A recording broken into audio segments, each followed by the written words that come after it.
Across America, the holiday weekend meant more than celebrations and fireworks. For most of the nation's biggest cities, gun violence arrived right at their doorstep. In Chicago, at least 15 people were killed, including a 7-year-old girl playing outside her grandmother's home. We cannot allow this to be normalized in this city.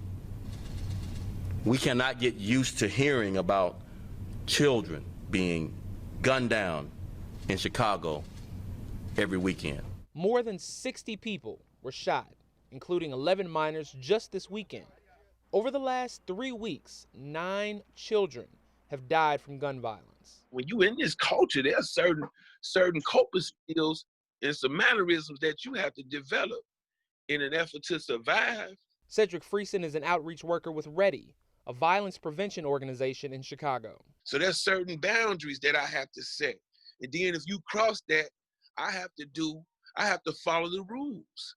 Like I have to follow the rules. Okay, you have crossed the line with me, right? And to make that right, I need to show everybody that I don't play, right? And again, it's nothing real new about this, but it has intensified.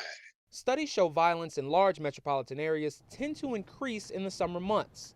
With warmer weather and more people outside, there's more opportunity for victimization and conflict. But according to criminologist Thomas Apt, what we're seeing this summer is a confluence of several factors. We are really in some ways in a perfect storm in that we have all of the various kinds of fallout that is happening in response to the unrest triggered by the tragic death of George Floyd, combined with the exhausted capacity of public resources and people under great strain from COVID-19. Some elected officials and community members have taken this opportunity to push back on efforts to reform or defund the police.